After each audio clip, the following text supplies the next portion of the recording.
Hello, Year 9s that are away. I hope you're going well and you're enjoying your camp or wherever it is that you are. Today we're just going to go quickly through a bit of a revision on how to write your body paragraphs for your essay. So by this point in time, we should all have an outline of what each of our paragraphs are going to be on.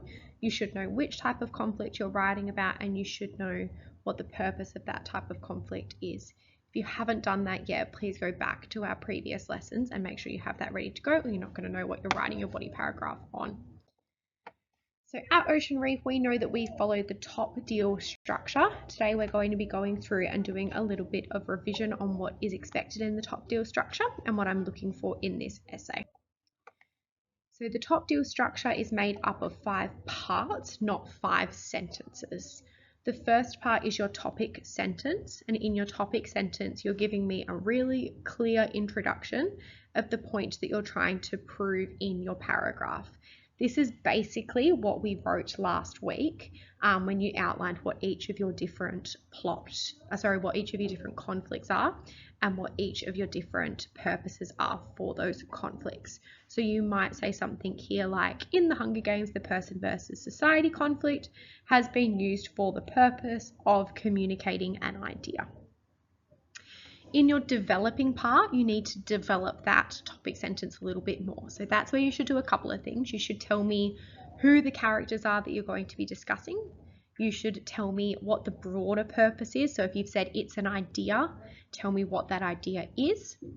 And you should also tell me a little bit about what's happening in the story. So essentially, we want to pretend like our marker has never read whatever book we're talking about or whatever movie we're talking about before.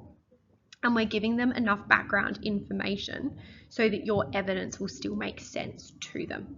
So you might say something like, the person versus society conflict is used in the Hunger Games through the character of Katniss, who is against the society of the Capitol. This is shown in the beginning of the story, where we learn that Katniss lives in a district which is more poor, as opposed to Effie, who lives in the Capitol, and she dresses a bit more flamboyantly. The evidence part of a visual text is a little bit trickier. What we want to make sure that we're doing is not necessarily giving a quote, because we might not be talking necessarily about what the character is saying. Instead, what we might be talking about is a visual scene. So if we're continuing the example of using Effie at the reaping, we might talk about her costuming, her body language, her facial expressions, the lighting and camera framing that's used, and how that's really different to the description of the people that are in District 12. So in your evidence, when I say use meta language, I want to see you use those words, facial expression, body language, costuming, and lighting, so that you're describing the evidence to me rather than just describing the plot. The analysis part of our paragraph is basically the means and the matters. So you need to give me a couple of sentences describing how that type of conflict is working. And then you need to give me a couple of sentences describing why it's effective in terms of whatever the purpose is. So you would need to unpack the idea, and if it's effective in communicating the idea, you might like to link it back to something in the real world. You might like to talk about the audience's response. It's really up to you what you want to write about. And then finally, our link back sentence is where we really neatly tie it all together. So we're going to read through a practice example together, and then we'll break down how I have done it. In order to write a really solid paragraph, I think a good place to start is by writing some dot points to plan out your paragraph so that the whole thing doesn't seem too overwhelming. So what I've done to plan out my paragraph is I've written a clear topic sentence, or I will write a clear topic sentence, and then I'm going to write a couple of key words for the developing evidence analysis and link back. So I've jotted down just some thoughts on what I want to cover, and then when I draft, I'm going to write that out in full. So here's my plan. For my topic sentence, apparently I've skipped that, never mind. For my developing sentence, I've written that I want to write about the scene with Effie in the crowd and the reaping and Katniss volunteers. This is showing Katniss versus the Capitol. My evidence, I'm going to talk about the costuming of Effie and the characterization. versus Katniss and the other people's costuming, this grey colour, the symbolism of the scene kind of looking a bit like Nazi Germany.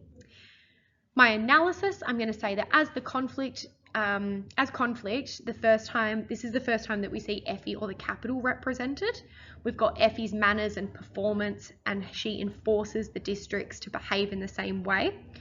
This is juxtaposed to the districts, where we've got this jarring imagery that's shocking for the teenage audience as we see the disparity between the districts and the Capitol.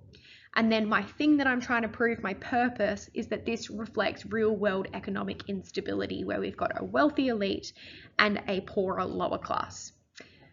Therefore, Person versus Society shocks the audience on wealth disparity and shows us that people must comply through conformity. So this is really important that we don't skip this step. We don't get given many more opportunities in English other than this essay to really draft out properly an essay plan. So what I want for this essay is for this to be a really polished essay that we can use as a model essay throughout the rest of high school so that we can see what a really solid one looks like. So it's important that we don't skip this step of planning.